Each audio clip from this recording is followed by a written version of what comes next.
जैसा कि सभी लोगों की एक शिकायत रहती है कि राजस्व न्यायालय में आपके मामले बहुत समय तक लंबित रहते हैं। मेरा एक छोटा सा अनुभव के माध्यम से एक जिक्र करना चाहूंगा कि जब भी आप दावा करते हैं तो आपके मन में एक चीज आती है कि मेरा फैसला जल्द से जल्द हो।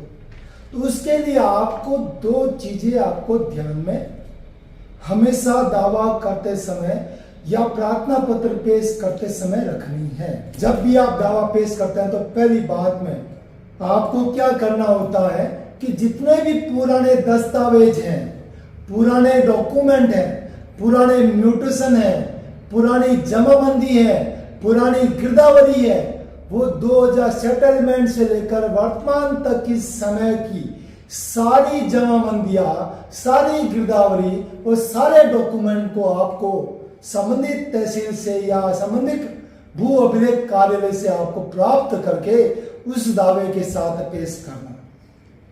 मैं आपको ये क्यों कह रहा हूं, इसका सबसे बड़ी बात है कि आपको उसके अलावा कभी भी डॉक्यूमेंट साक्ष्य की आपको आवश्यकता नहीं पड़ेगी। अब आप केवल ऑरल साक्षी या गवाह के रूप में किसी का साक्षी एविडेंस पेश कर सकता हूं, तो पहली बात आपका क्लियर हो जाती है।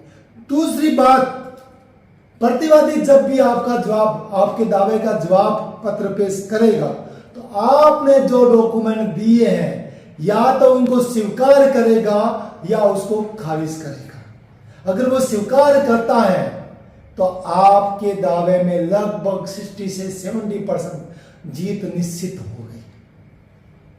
तो मेरा पहली बात आपके कान में आ गई होगी कि दावा करते समय, राजस्व कोर्ट में दावा करते समय पुराने डॉक्यूमेंट आप जरूर पेश करें। दूसरा जो डॉक्यूमेंट के रूप में आपको बात करूं वो होता है सजरा रिपोर्ट। लोग कहते हैं सजरा मतलब उत्तराधिकार का प्रमाण पत्र। मैं उसको एक अलग एंगल के रूप में कहना चाहता हूं।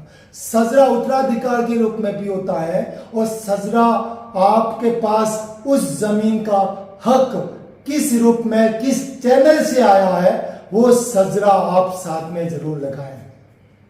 फॉर एग्जाम्पल, किसी व्यक्ति के परदादा का नाम है, उनके 4 बेटे हैं और चौथे बेटे ने अपनी जमीन, अपना हिस्सा बेच दिया, तो वो व्यक्ति बेचान के माध्यम से उस सजरा में आना स्टार्ट हो जाएगा कि 3 तो चीजें हो गई आपकी, पैतृक जमाबंदी, पैतृक सजरा के तौर पर। चौथी व्यक्ति में जो नया व्यक्ति आया है वो खानदान या पैतृक संपत्ति के रूप में ना आकर बेचान के माध्यम से या स्वार्जित संपत्ति के माध्यम से उस सजरा या उस जमीन पर पेश हुआ।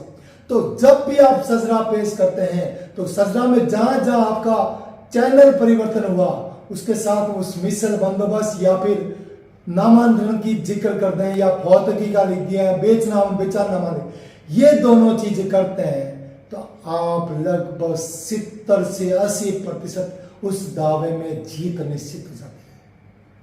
तो मेरी राजस्व कोर्ट की काम की बातें में आज इतना ही। अगली बार फिर आपसे मिलेंगे। सादर जय।